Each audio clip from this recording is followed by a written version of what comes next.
So this year I had the opportunity to sit this close to my formative Jewish music educators, who many people wouldn't actually realize were Jewish music educators, and they probably don't know that they are either.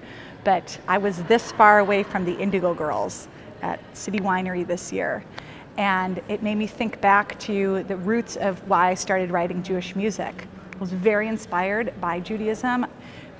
It named and pointed to moments in my life and moments in everybody's lives, that how we actually approach things that are challenging or moments of joy, and the music piece of how I was writing music too. So I wanted to combine these two things, but thought that it had to be totally separate. And then the Indigo Girls came out with their album Strange Fire, and they started referencing a piece of Torah.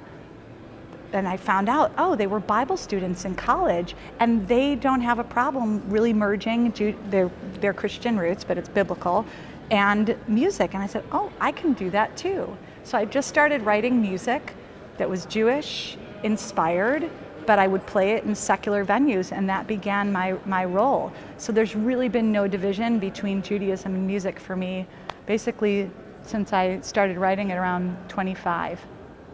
I have a deep wrestling relationship with however we understand the divine. And oftentimes people write music from a place where they're agitated, or where they don't understand something, or where they're in pain, or where they're struggling, sometimes from pure joy.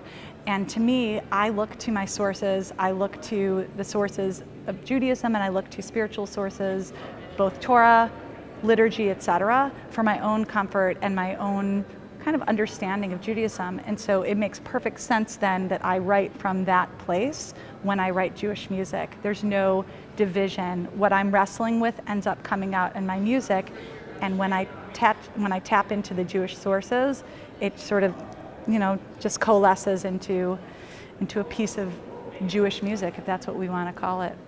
One of the things that I appreciate, and I wonder if Abbie feels similarly. She's nodding already, so I know she does. Which is, I appreciate that Jewish Rock Radio actually gives a platform for female Jewish musicians. If you look at the roster, while there isn't perfect gender balance in there, I know that Jewish Rock Radio is dedicated to making sure that women's voices are heard, and that women Jewish songwriters are able to put their stuff into the marketplace and have a serious audience that's going to consider them. Have you felt that way? I agree. I feel like a lot of, it's easy to see or hear the musicians that you hear all the time, like the music that you've always done. And Jewish Rock Radio is a place where you can look online and actually see faces, like different women that are empowering the music scene with their voices, with their messages. And Jewish Rock Radio gives that platform and the actual place that you can go to get that information, which I've appreciated, and I'm not alone. I'm not the only Jewish woman that has a voice. There are others, and together we're more powerful, and together we can follow each other. And Jewish Rock Radio has been a big support for the women Jewish scene, so we really appreciate that. Yeah, I feel that if I know a 13, 14, 15-year-old girl that goes onto the Jewish Rock Radio website, and they're maybe a young aspiring songwriter or song leader, they need to see who their, the next step is, who their, I won't say idols, but maybe role models could be for them. And so if we're not there, then they don't know how to promulgate themselves in the field. And so by seeing women on Jewish Rock Radio, they then say, hey, I can do that too, and maybe Jewish Rock Radio will play my music someday.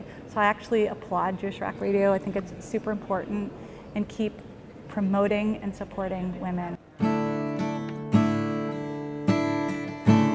This is called Elohai.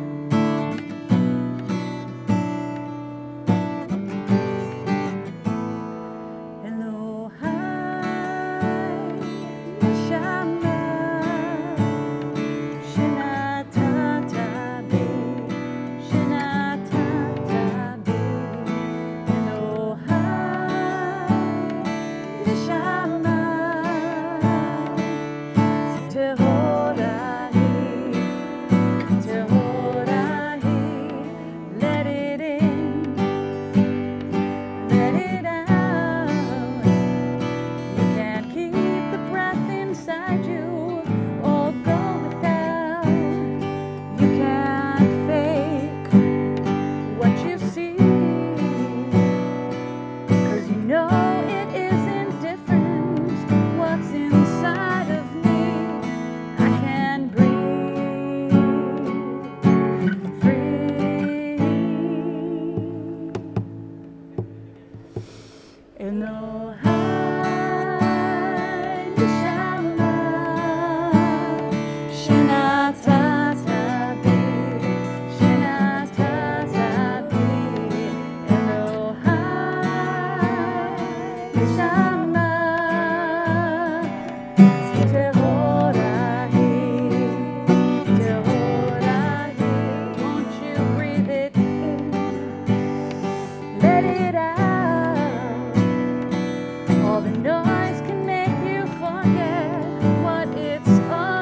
Shina